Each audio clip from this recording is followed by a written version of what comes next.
Jeremias capítulo 7. E aí, meu jovem Wesley, capítulo 7, versículo 1 ao 15.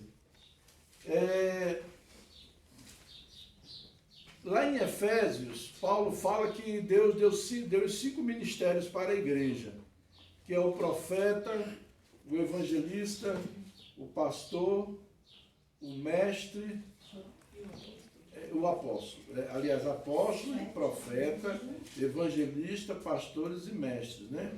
Foram esses 5 ministérios que Deus deu à igreja.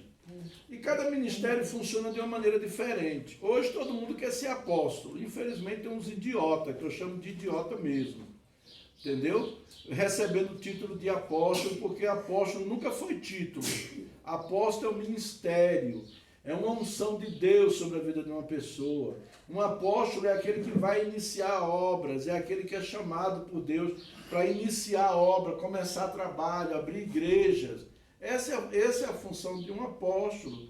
É uma pessoa que tem unção nessa área, né? Mais do que isso, agora, hoje em dia, o pessoal pega título. Uma vez estavam até querendo me vender um diploma de apóstolo por R$1.500. Não pode ficar com essa porcaria para lá. Entendeu? Então, assim, o apóstolo é uma função, é um chamado de Deus, é um missionário. O apóstolo é um missionário. Depois nós temos um profeta. O profeta é um ministério profético. É uma pessoa que Deus, através dele, ele libera uma palavra e Deus cumpre aquela palavra. Que nem Elias, ele disse, segundo a minha palavra, não vai chover, e não choveu. Né? O profeta, ele não é uma pessoa muito simpática. O profeta não é simpático. Então, não se assustem. Estou querendo falar isso porque a gente está começando um mover profético aqui. E o profeta, você vê que ele é uma pessoa que fica sozinho, porque ele não é muito simpático. O profeta, ele não tem palavras doces, né? Você vê Elias andavam só, Elias o tesbita, né? Os profetas, todos eles andavam só. Porque ninguém quer estar perto de profeta. Ninguém quer estar perto. Por quê? Porque o profeta tem palavra dura, meu irmão. Uma vez eu estava até comentando ontem com a Sara, uma profeta que tinha lá em Taguatinga, a irmã Maria de Lima, e um amigo meu falou, pai, eu queria que tu me levasse uma pessoa que fosse profeta. Eu digo, rapaz, cuidado. Não, mas eu quero, eu sinto tanta vontade de um profeta receber. Eu digo, eu conheço um, mas cuidado. Aí ele não insistiu tanto que eu levei, né? Ele era meu chefe na empresa que eu trabalhava. Aí levei ele, cheguei lá na Maria de Lima, de tarde, lá em Taguatinga Sul, bati na porta, às 3 horas da tarde, durante a semana, ninguém está na porta dos outros não, irmão. Já começou Ela me entendeu. Eu falei, irmã Maria de Lima, nós viemos aqui porque eu trouxe um amigo meu, ele está precisando de oração, está passando por uns problemas. Senão ela está na porta dos outros orando, não. E outra coisa, o dia da oração, que é na quarta-feira à noite. Os irmãos venham, na quarta-feira à noite. Eu não vou orar por ninguém, não. Foi entrando. Quando ela foi entrando, Deus falou com ela. Aí ela voltou. Só vou mandar vocês entrar porque Deus mandou eu orar por vocês. Aí eu já fiquei assim, né? Aí entramos. Quando ele entrou, daqui a pouco ela foi, vamos orar. Ele foi orar.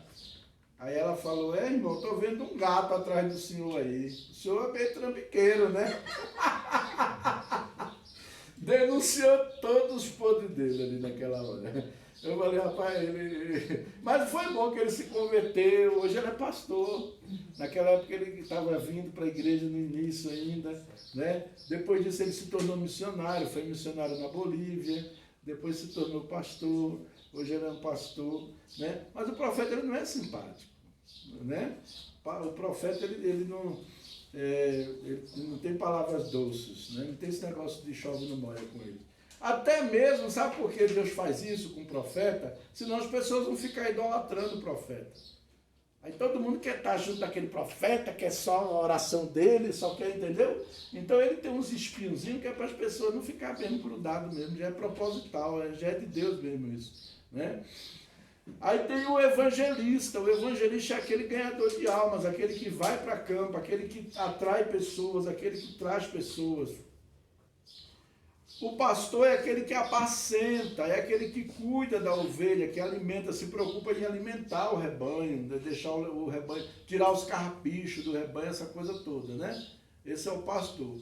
E o mestre é aquele que pega e traz clareza sobre determinadas coisas dentro da palavra de Deus, né? Dentro da palavra de Deus. E hoje eu quero usar, pela misericórdia de Deus, o meu dom de mestre e destrinchar aquele dia que vieram aqueles pastores, aqueles profetas americanos que estiveram aqui conosco. E o texto que eles leram foi esse, foi de Jeremias capítulo 7, e eu quero destrinchar para a igreja o que Deus, através deles, trouxe para nós, né? Muitos entenderam, trouxe muita palavra profética na vida individual de cada um, mas muita gente não entendeu no geral com relação à igreja. Então Deus me trouxe essa clareza e eu quero trazer para os irmãos, né, essa palavra dentro dessa visão profética.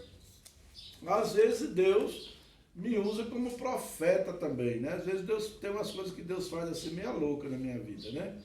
E na hora é necessário, então Deus usa quem Ele tem ali, né? Mas quando a pessoa tem o ministério, é o ministério mesmo, tá? Vamos ler Jeremias 7, versículo 1 ao 15. Eu queria que cada um lesse um versículo. Primeiro, palavra que da parte do Senhor foi dita a Jeremias, versículo 2. Põe-te à porta da casa do Senhor, proclama-lhe essa palavra e dize: ouvi a palavra do Senhor, todos de Judá, os que entrais por essas portas para adorardes ao Senhor. Assim diz o Senhor dos Exércitos, o Deus de Israel: melhorai os vossos caminhos e as vossas obras, e vos farei habitar neste lugar. Não confieis em palavras falsas, dizendo: templo do Senhor, templo do Senhor, templo do Senhor é este. Mas se deveras melhorardes os vossos caminhos e as vossas obras, se deveras fizerdes juízo entre um homem e entre o seu companheiro. Versículo 6 agora. Parem de explorar os estrangeiros, os órfãos e as viúvas. Não matem mais pessoas inocentes neste lugar. E parem de adorar outros deuses, pois isso vai acabar com vocês. Eu vos farei habitar neste lugar, na terra que dei a vossos pais, desde os tempos antigos e para a eternidade, e para sempre. Mas vejam, vocês confiam em palavras enganosas e inúteis. 9. Porventura furtais e matais, e adulterais e jurais falsamente, e queirais incenso a Baal, e andareis após outros deuses que não conhecestes. 10. Então vireis a vós e correreis diante de mim. Nesta casa que se chama pelo meu nome, é direito que fomos libertadores para fazermos todas estas abominações. 11. Serei que esta casa que se chama pelo meu nome, ouvi e soltenhamos aos vossos olhos, eis que eu me amo, vai ir, e diz o Senhor. 12. Mas ide agora ao meu lugar, que estava em Siló, onde no princípio fiz habitar o meu nome, e vede o que lhe fiz, por causa da maldade do meu povo de Israel. 13. Agora, pois, porquanto fazeis todas essas obras, diz o Senhor, e eu vos falei, madrugando e falando, e não ouvistes. Chamei-vos e não respondestes. 14. Farei também esta casa que se chama pelo meu nome, na qual confiais, e este lugar que de vós dei e vós os vossos pais, como fiz a Silo. Lançar-vos-ei da minha presença, como arrojei a todos os vossos irmãos, a toda a posteridade de Efraim. Bem, aqui, vamos orar, pedir que Deus, Pai, em nome do Senhor Jesus, eu venho aqui na tua presença me colocar diante do Senhor, para que através de mim o Senhor possa trazer clareza para a tua igreja, uma palavra de direção, de sabedoria, de conhecimento, revelação. Que o teu Espírito se manifeste nesta hora, trazendo revelação e sabedoria em nosso meio, Pai. Em nome de Jesus. Em nome de Jesus. Amém. Amém. Bem, amados, Jeremias aqui, ele estava alertando o povo, falando com o povo para que eles tivessem cuidado, porque eles estavam para ser levados como cativos da Babilônia.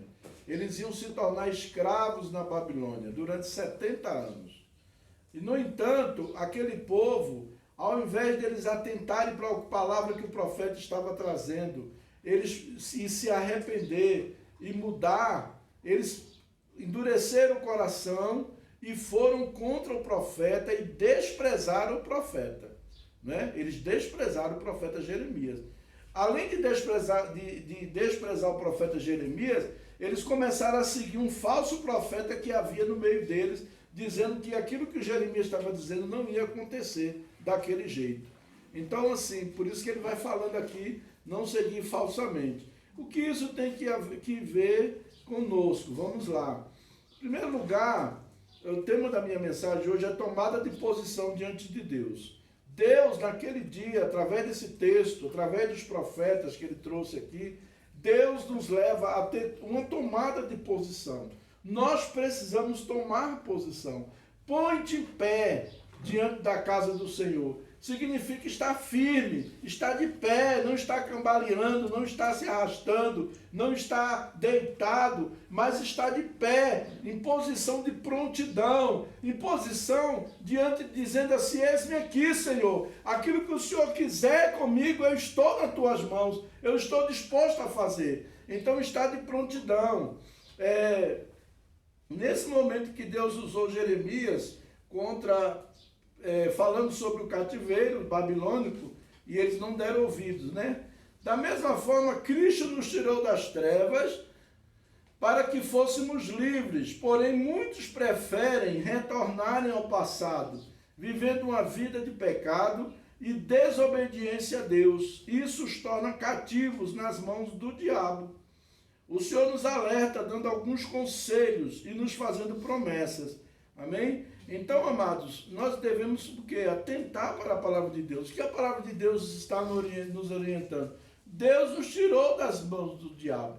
Deus nos tirou, nos libertou. Nós não somos mais escravos. Hoje eu já não sou mais escravo, né? Um dia eu estava falando com uma pessoa que chegou para mim e falou que agora eu sou espírita. A pessoa falou que eu não tenho preconceito com religião de ninguém, preconceito eu não tenho, mas eu tenho o que a Bíblia diz, eu tenho conceitos que a Bíblia revela, né?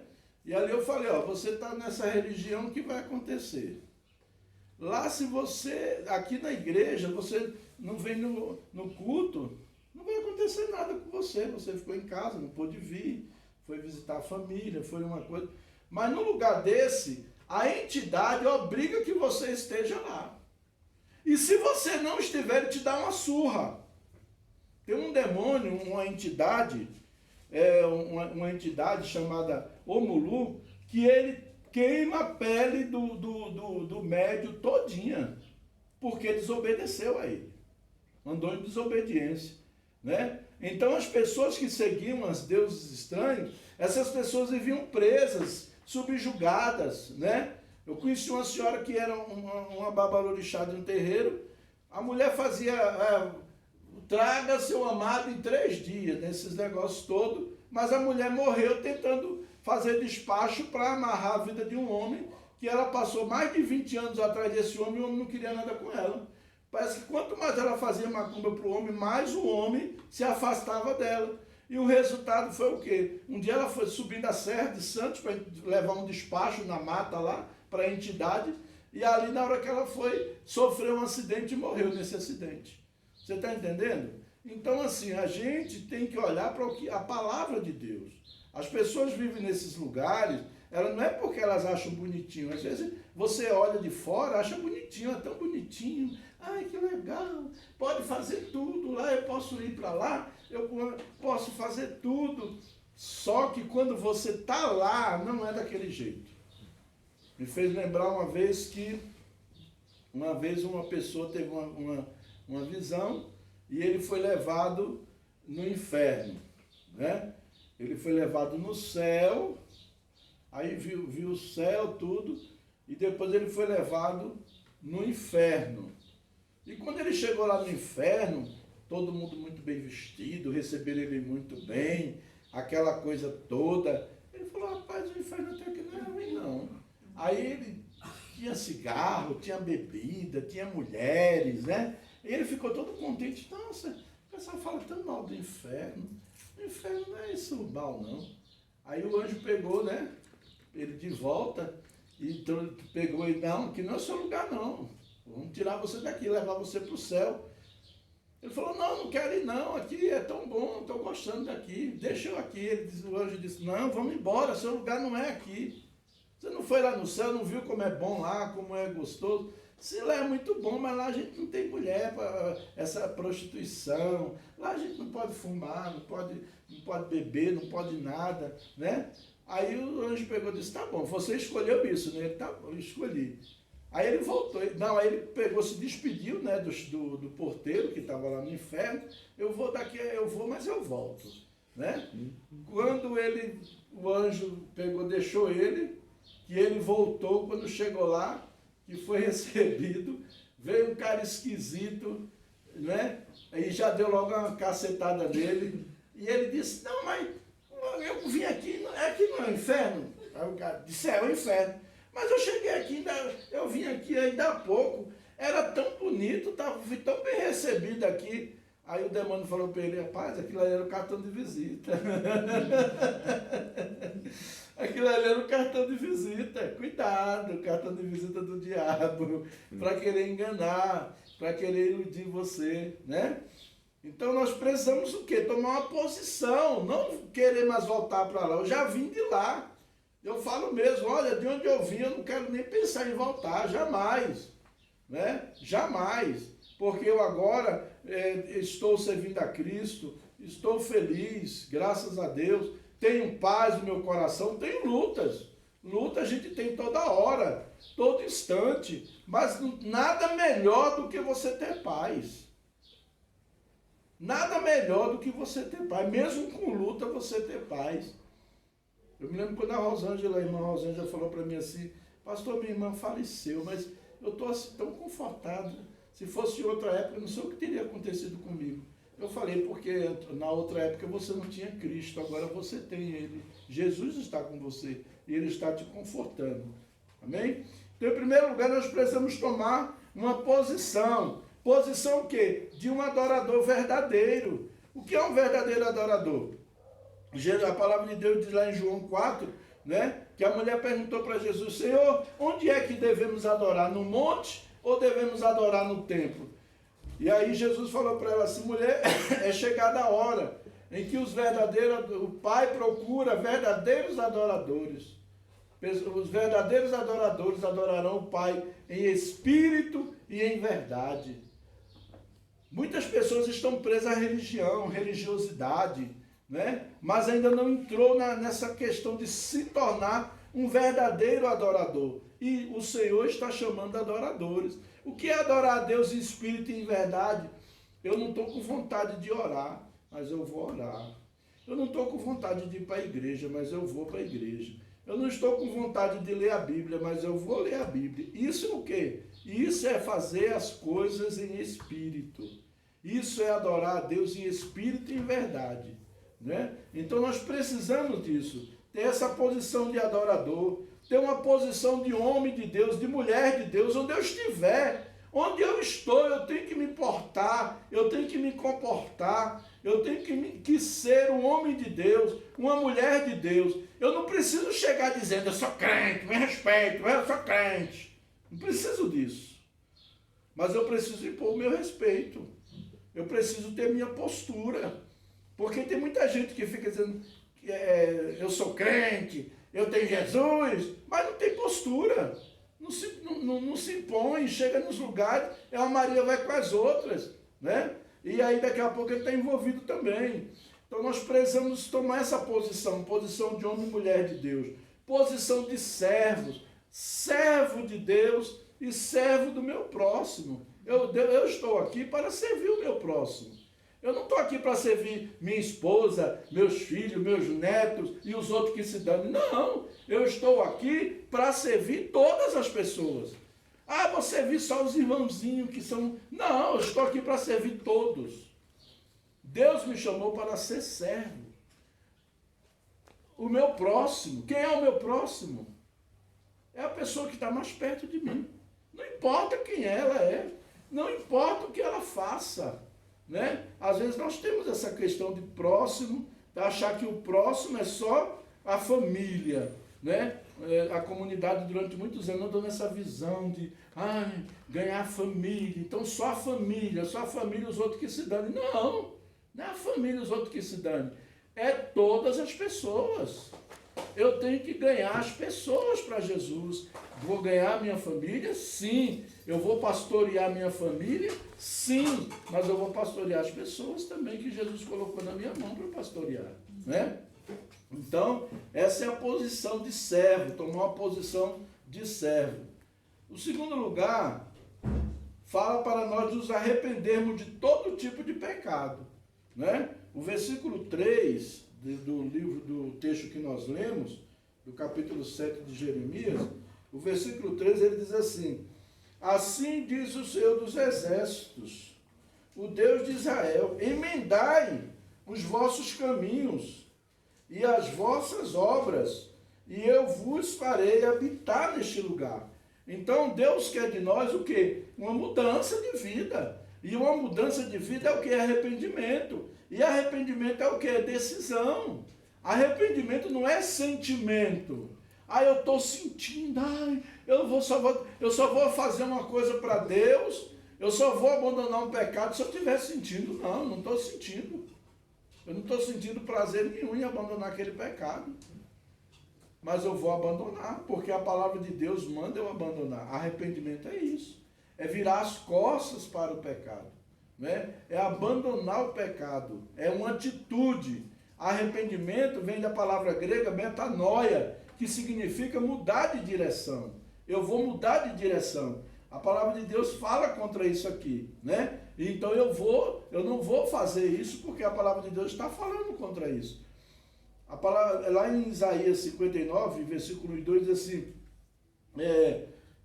os meus ouvidos não estão encolhidos para que não possam ouvir, nem os meus ouvidos não estão agravados para que não possam ouvir, nem a minha mão encolhida para que não possa abençoar. Porém, os vossos pecados causam separação entre quem? Entre quem? Entre vós e o vosso Deus. O profeta está falando ali. O pecado faz separação entre o homem e Deus. O pecado é quebra de comunhão com Deus, né? A gente quebra a comunhão com Deus. Então nós precisamos nos arrepender dos pecados. Pecamos por ações que nós cometemos, coisas que nós fazemos.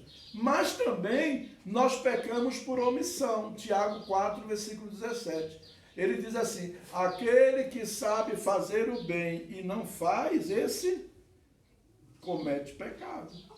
Você sabe fazer o bem, mas não faz, você está pecando.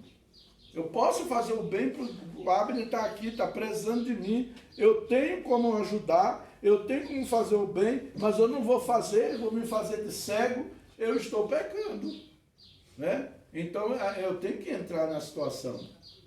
Então nós pecamos por omissão. Temos que andar em sinceridade diante de Cristo e das pessoas. Andar em sinceridade significa o quê? Significa, antigamente, os mercadores, eles vendiam artesanatos, aqueles vasos de barro nas estradas, e os compradores vinham comprar, e compravam aquele vaso bonito, né? Quando chegava em casa, aquele vaso estava envernizado, bonitinho todo. Quando chegava em casa com um ressecamento, aparecia uma rachadura no vaso. né, aparecia uma rachadura. Por quê? Eles pegavam onde tinha uma rachadura, botavam a cera, pintavam o vaso e vendia para a pessoa. Com o ressecar, aquela cera derretia e aparecia a rachadura. Foi daí que surgiu a etimologia da palavra sincera, que significa sem cera. As pessoas, quando iam comprar no mercado aqueles vasos, eles já sabiam disso aí eles perguntavam assim, sem cera? Aí a pessoa dizia, sem cera. Significa que não tem rachadura, que não tem falsidade, que não tem engano, que não tem mentira. Então Deus, Ele chama-nos para que nós vivemos uma vida de sinceridade diante de Deus e diante dos homens. Nós precisamos disso. Ser uma pessoa sem cera, sem rachadura no caráter. Você está usando máscara, está usando cera, então arranca ela hoje e começa a dizer para Deus, Deus, eu quero ter um caráter sincero, eu sou o que eu sou. Eu não apresento uma coisa para as pessoas e lá atrás eu sou outra. Né? Na frente das pessoas eu sou um anjo e em casa eu sou um demônio. Tem muita gente que é assim. Na igreja ele é um anjo, ele só parece Gabriel, né? Miguel. Mas quando chega em casa eles parecem com aquele anjo caído, né? Então assim, nós temos que ser sinceros. Amém? Em nome de Jesus. Arrepender do pecado. Temos que nos arrepender. E quando a prova de que nós nos arrependemos é quando nós mudamos de direção em relação àquele pecado. Terceiro, abandonar o falso culto e a falsa adoração. Essa é outra palavra que Deus trouxe para a gente. Abandonar o falso culto e a falsa adoração. Olha, eu sinceramente, eu vejo muita coisa, a gente está vivendo o Evangelho, esse dia eu estava falando, olha, nós tivemos 3 coisas que vieram para o Brasil que acabou com a igreja brasileira. Nós tivemos o movimento gospel nos anos 90, que veio porque ele surgiu, o objetivo inicial do movimento gospel era ter bandas que cantassem músicas no estilo de rock para atrair as pessoas para Cristo. Porém, não deixava ela daquele jeito. Não era assim, Gerson? Lembra disso? Não era, Cláudia? O objetivo era atrair. As pessoas vinham, mas elas não iam continuar daquele jeito. E o Espírito Santo trabalhava. Então, me lembro muito bem do Ítalo, um rapaz que nós ganhamos para Cristo. Ele tinha um cabelão enorme, né? Cabeludão, e era o maior guitarrista dali onde nós estávamos. E se converteu. Eu me lembro que eles começaram ensaiar uma banda na rua da minha casa. Eu ia comprar pão de manhã, passava, eles estavam ensaiando lá, tudo cheio de maconha, aquela maconharia, fedor danado. Aí eu passava, estendia as mãos e orava. Um dia um deles saiu na porta, aí viu com a mão estendida, bom dia, bom dia, bom dia, né? Bom dia! Aí, tudo bem com vocês? Pastor, ele sabia, né? Me conhecia, né? O senhor quer entrar aqui? Eu disse, quero, deixa eu entrar. Entrei, aquele fedor de maconha, misericórdia, né? As caixas de ovo para abafar o som, né? E eles lá dentro, tudo doidão, né? E aí eu conversei, fiz amizade com eles, tudo. E eles acabaram indo para a igreja, né? E se converteu, a banda toda, só ficou um que não veio. Esse que não veio, um dia chegou na igreja lá, se fez que estava endemoniado, e aí passou o dia todinho na igreja, o Carlos até que me chamou, já era de tarde, acho que era a hora do almoço, eu não tinha nem almoçado ainda. Aí o cara disse, desde manhã que a gente está aqui, expulsando esse demônio, que eu acho que ele está com a legião, não sei o quê. Aí eu peguei e falei, tá bom, vamos ver o que ele tem aqui, fecha os olhos aí. Eu peguei um grampo, meti um grampo nele assim, pastor, eu vou lhe pegar, vamos. Eu digo, o cara está aí se fazendo que está endemoniado, cara, e tu ainda fica aí dando bobeira para esse cara, né? Vou lhe pegar, viu, pastor, vou pegar o seu, que pegar, rapaz. Nem querer fazer palhaçada aqui, ainda morrendo de fome. Fui lá morrendo de fome, deixei de almoçar para expulsar o demônio do cara, chegar lá, o cara está se fazendo. Porque demônio é assim, irmão. Se você é crente mesmo, e você vai expulsar o demônio tem que te obedecer. Se ele não te obedecer, não é demônio. Se ele não te obedecer, não é demônio. Então a gente tem as outras técnicas, né, para identificar quando não é demônio e botar ele para correr. Então a falsa adoração, as pessoas começam a adorar ídolos, sai do foco. As pessoas começam a adorar templos, paredes, instrumento musical, cantor. Então o movimento gospel, infelizmente, ele veio trazendo essa salada de fruta e a igreja ficou do mesmo jeito. As pessoas saíam do mundo, mas continuavam com o mundo dentro da igreja. Gente, a palavra de Deus diz que Jesus disse, vinde como estáis. Mas ele não disse para a gente ficar como está, não. Então foi esse movimento que veio bagunçando com o coreto na igreja. Outro movimento que bagunçou o coreto da igreja foi o movimento do G12. Não tenho medo de falar. O movimento G12, ele tinha um propósito. Foi um propósito, foi criado por Deus. O movimento gospel também foi um propósito de Deus. Só que os homens desvirtuaram. O G12 é a mesma coisa. O objetivo do grupo G12 era formar células com 12 pessoas, discípulos, um cuidando do outro, aquela coisa toda. Mas aí começou as pessoas do G12 achando que todo mundo tinha que ser líder, todo mundo tinha que liderar, todo mundo tinha que... Aí você não podia dar um espirro sem autorização do seu líder. Você, para comprar um carro, tinha que ter autorização do líder. Para comprar uma casa, tinha que ter autorização do líder. Aí estavam lá os discípulos com a pastora pintava o cabelo de loira, aí as irmãs daqui a pouco estavam tudo loira dentro da igreja. O pastor estava de cavanhaque, daqui a pouco estavam os irmãos tudo de cavanhaque para seguir. Isso não é discipulado, irmão, isso é manipulação, isso é diabólico. Isso é manipulação, isso não é de Deus. Jesus mandou fazer discípulo dele, não foi discípulo para mim, foi para ele. Aí eu tenho que levar as pessoas a parecerem com Cristo, não é comigo. Eu tenho tanto defeito. Não quero parecer comigo não, pelo amor de Deus. Eu estou lutando para me parecer com Cristo ainda. Tem muita coisa ainda. Entendeu? Então Jesus mandou a gente fazer discípulos dele, pessoas que vão parecer com eles. Com Jesus, não com a gente. Né? E a gente vai ensinando. Eu tenho pessoas aí que eu discipulei, que se você mostrar para você e dizer que eu discipulei essa pessoa, e você ouvir essa pessoa, você vai dizer, não, é mentira. É mentira. Essa pessoa não foi discipulada pelo pastor Gessé.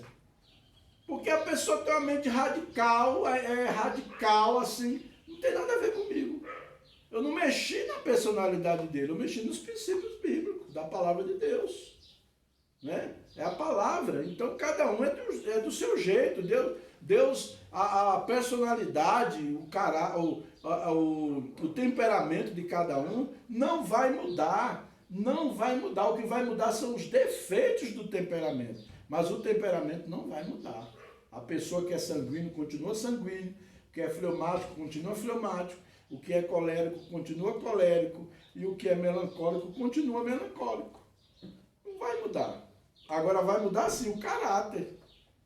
O caráter vai mudar. Porque o caráter dele vai mudar. Porque vai impregnar nele o caráter de Cristo. Então, arrependa de todo tipo de pecado, né? Arrependa do falso culto, da falsa adoração. Não fique atrás de profeta. Hoje eu vou lá não sei aonde, na casa. Não, Deus quando quer mandar, manda na sua porta. Deus quando quer mandar, manda na sua porta. Outra coisa, tudo que ocupa o primeiro lugar em nossas vidas, que seja... tudo que ocupa o primeiro lugar em nossas vidas, que não seja o Senhor, é idolatria. Tudo. Até a Bíblia. Tem bibliolatra, tem crente latra, tem cultolatra. Entendeu? Tem gente que não perde um culto, tem gente que não lê a Bíblia de trás para frente, de frente para trás. Se você disser que é crente e estiver sem Bíblia, ele já se escandaliza com você, porque ele tem idolatria pela Bíblia.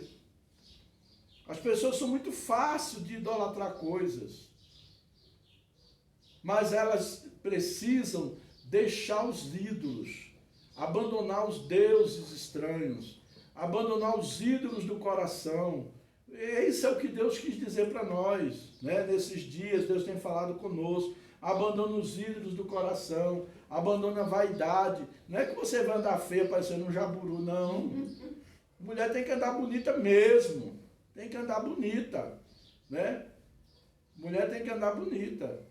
Agora, você vai colocar aquilo ali como prioridade na sua vida, você já está com idolatria. Você já está com idolatria. Uma casa, tem gente que idolatra a casa, tem gente que idolatra a mulher, idolatra o marido, idolatra o filho. E o diabo, ele é tão sutil, que ele vem devagarinho. Ele não vem assim, gritando, esperneando, não. Ele vem devagarinho. Né? E quando a gente vê, ao invés de... eu tenho que ter zelo, você tem que ter zelo pela sua casa, ter sua casa arrumadinha. Você tem que ter zelo. Agora, você idolatrar, aí já é pecado. Então, tudo que nós colocarmos no lugar do Senhor, tudo que tomar o primeiro lugar na minha vida, tudo que ocupar a minha mente em primeiro lugar é idolatria. E eu tenho que abandonar. Seja lá o que for. Emprego, profissão, casa. Então, eu estou colocando em primeiro lugar. Eu não vou abandonar a casa, eu não vou abandonar o meu emprego, eu vou abandonar no meu coração. Eu vou dizer, Senhor, trata no meu coração. Me liberta disso aqui. Eu não quero ser preso. Eu não quero ser escravo dessas coisas. Eu não quero ser escravo. Né? Nós tínhamos um irmão aqui, abençoado, querido. Mas ele falava mesmo, não gosto de dar carona, não foi? Não foi, irmão?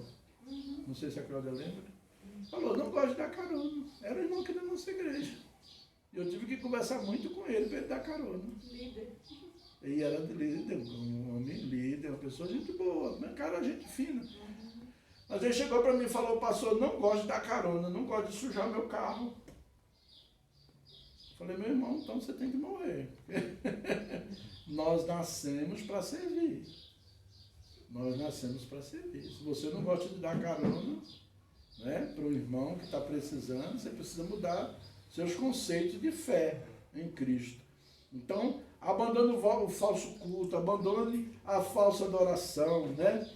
O versículo 4, o 6 e o 7 desse texto diz assim, ó. Versículo 4.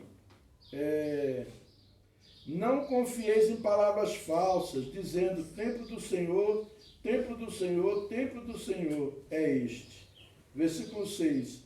Se não oprimides o estrangeiro, o órfão e a viúva, nem derramardes sangue inocente neste lugar, nem andardes após outros deuses para vosso próprio mal. Entendeu? Então, muitas vezes, o falso culto, né? Nós temos o falso culto, a falsa adoração, nós somos crentes de fachada, nós somos crentes só de aparência. E Deus não está querendo que a gente seja crente de aparência, Deus quer que a gente seja de verdade. Entendeu? Deus vai fazer muita coisa nas nossas vidas. Deus vai mudar muitas coisas que nós precisamos, que nós estamos buscando, né? Que nós estamos crendo. Deus vai fazer na nossa vida. Mas nós precisamos mudar o nosso comportamento, o nosso coração. Amém? Depois, devemos rejeitar a soberba. A soberba também é algo muito sério, né? O versículo 5, ele diz assim, mas se deveras emendado os vossos caminhos e as vossas obras, se deveras praticardes a justiça, cada um com o seu próximo. Salmo 138, no Salmo 138, e o versículo 6, ele ainda diz assim, ó.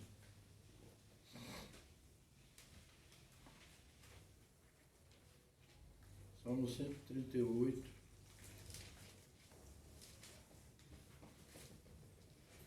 E o versículo 6.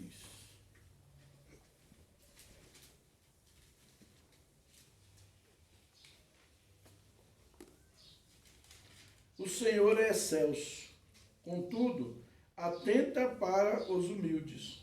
Os soberbos, ele os conhece de longe. Está vendo? Deus conhece o soberbo, Deus conhece o coração. O que acontece muitas vezes conosco, irmãos, é que a gente não conhece o coração das pessoas. A gente às vezes julga pela aparência, né? Às vezes a gente julga pela aparência e acaba que a gente se esborracha todo. Mas o soberbo, o que é o soberbo? Eu costumo dizer que o soberbo é aquela pessoa que tem a síndrome de tudo que eu faço é melhor do que os outros. Tudo que eu faço é melhor. Tudo é melhor. Tudo meu é melhor. Tudo meu é melhor. Cuidado, irmão. Você pode até fazer melhor.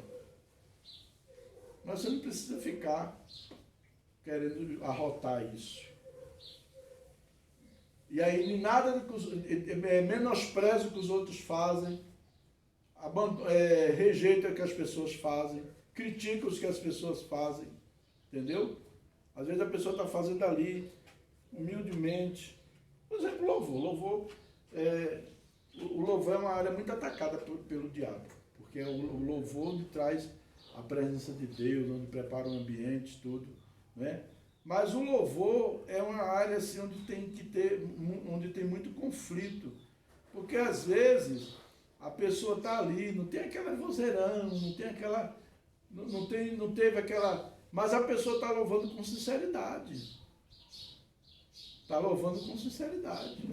Quantas vezes eu fazia parte das Assembleias de Deus e a gente cantava com a harpa cristã.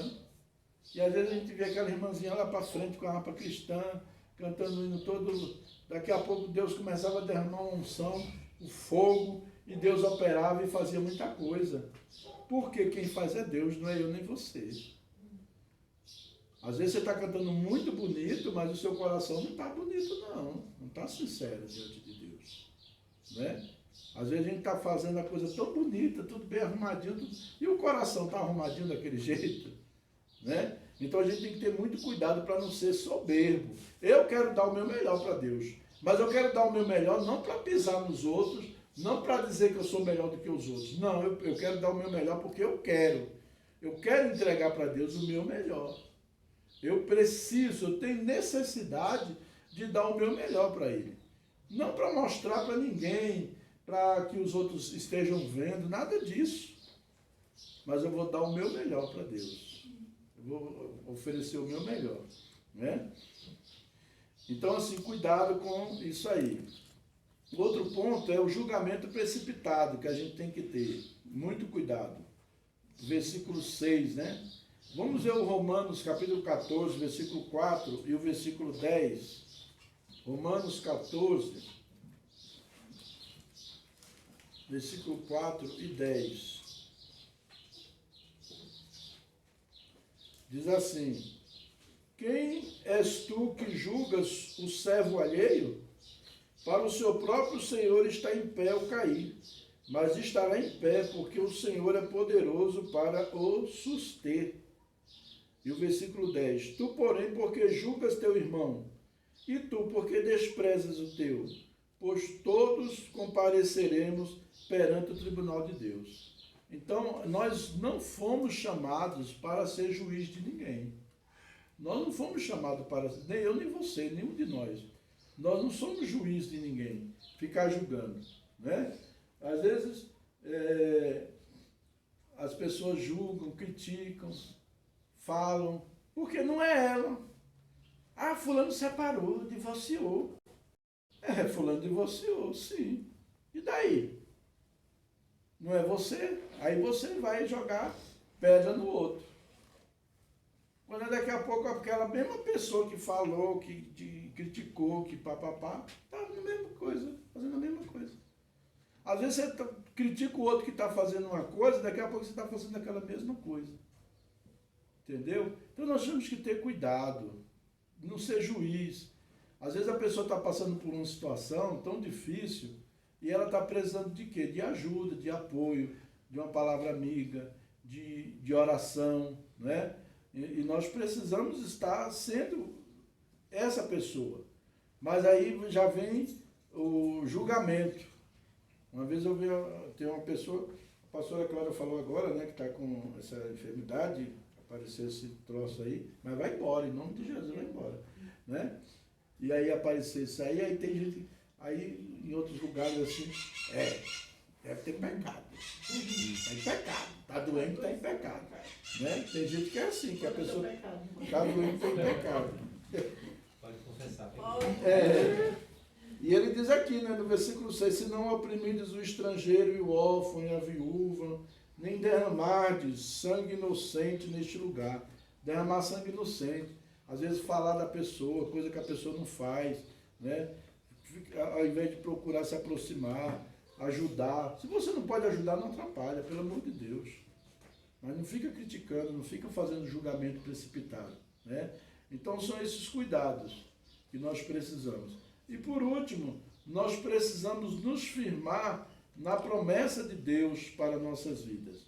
O versículo 3 ele diz assim, ó, assim diz o Senhor dos Exércitos, Deus de Israel, emendai os vossos caminhos e as vossas obras, e eu vos farei habitar neste lugar. Está vendo? Eu vos farei habitar neste lugar. No versículo 7 ele diz, eu vos farei habitar neste lugar, na terra que dei a vossos pais.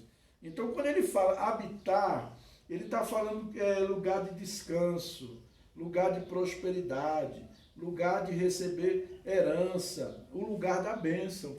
Então, tudo isso aqui, essas orientações, essas recomendações que a gente vê no texto, que foi isso que Deus quis falar conosco, né? Tomar de posição como discípulo de Cristo, a gente tomar uma posição mesmo, nos levantar, nos erguer, fazer o que tem que ser feito, sem esmorecer e partir para cima. Foi essa palavra que Deus nos deu. Também arrepender, né? Abandonar o pecado, não ficar preso, se apegando a coisinha, a picuinha. Essas coisas atrapalham a gente. E às vezes a gente fica, o irmão Galinha de Guiné, né? Estou fraco. A gente precisa tomar uma postura, se fortalecer, abandonar o falso culto, mas fulano está fazendo assim na igreja tal. Problema dele, meus irmãos. Problema dele. Hoje a gente vive um momento muito difícil, porque nós temos a internet. E às vezes a gente vê, esse dia eu estava indignado, é uma briga na internet, que o pastor não sei quem adulterou, o pastor não sei quem, não sei o quê, o cantor virou gay, é direto na internet essas coisas. Os crentes que ficam fazendo isso na internet, gente. Os crentes, em vez de usar a internet para pregar o evangelho, para falar de Jesus, para anunciar, para dar testemunho, que nem esse dia eu vi um testemunho de uma irmã, vários vídeos de testemunho dessa irmã, ela pregando, dando testemunho, eu até mandei para vocês aí, testemunhos maravilhosos, aí fica na internet publicando coisa, porque o Gessé Aguiar virou gay, porque o JA agora é transexual, porque não sei o quem agora é isso, é aquilo. Meu irmão, misericórdia, estão usando a internet só para essas besteiras. A televisão podia ser usada para um canal de televisão, né? Para evangelizar, falar de Jesus. Não, aí usa o canal de televisão para ficar pedindo dinheiro. Tem que mandar dinheiro, senão vai acabar o canal. Que acabe, meu irmão. Eu tenho a visão comigo. O trabalho de Deus, feito da maneira de Deus, tem o suprimento de Deus e acabou. Morreu o assunto.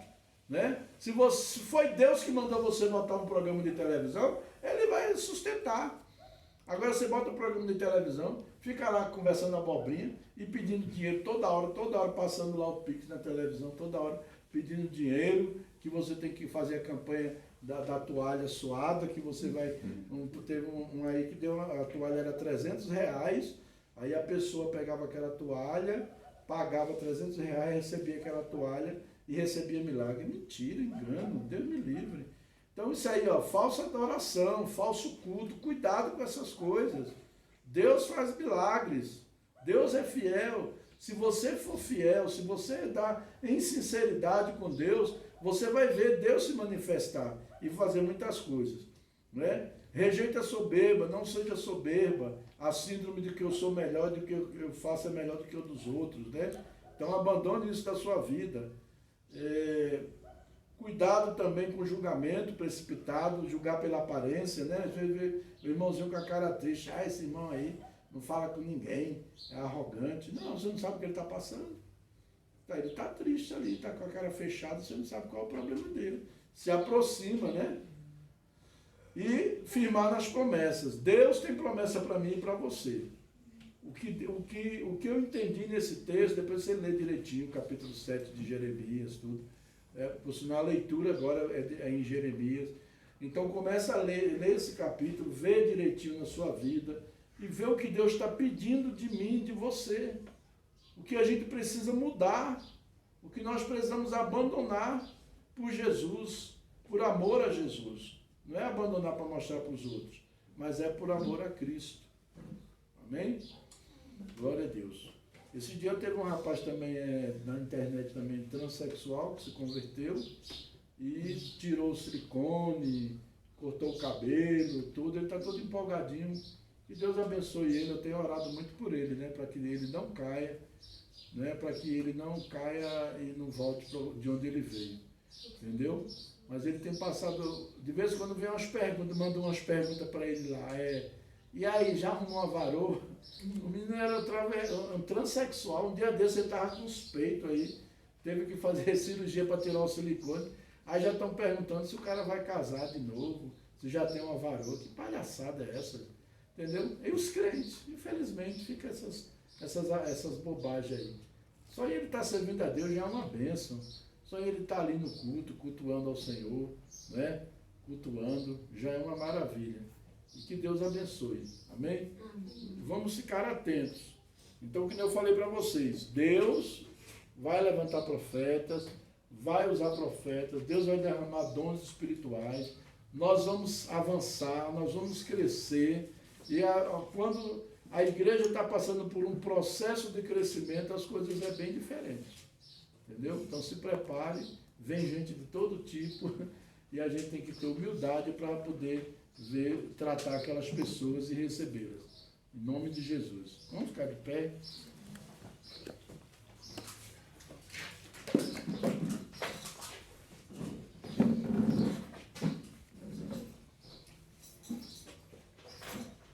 Pai, em nome de Jesus, nós temos vivido dias proféticos. Recebemos a palavra profética e guardamos ela em nossos corações. E sabemos, Deus, que esse momento agora é um momento que o Senhor está nos impulsionando, nos levando a crescer, nos levando a um novo nível. E eu te peço, Deus, que o Senhor abençoe cada um de nós, para que possamos refletir, que possamos meditar naquilo que o Senhor quer de nós, aquilo que o Senhor pede de nós, aquilo que o Senhor quer que nós façamos para Ti. Senhor, nos dá sabedoria, graça, manifeste o Teu poder, nos ajude a andar na Tua presença, a sermos sinceros, a andar com fidelidade, Pai.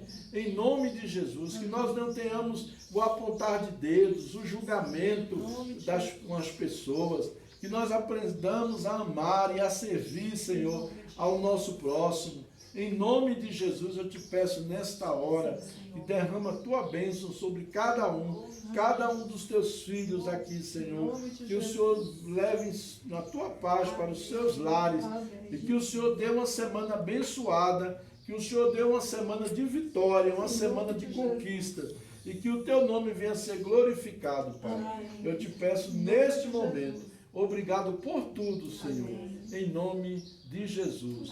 Em nome de Jesus. Amém.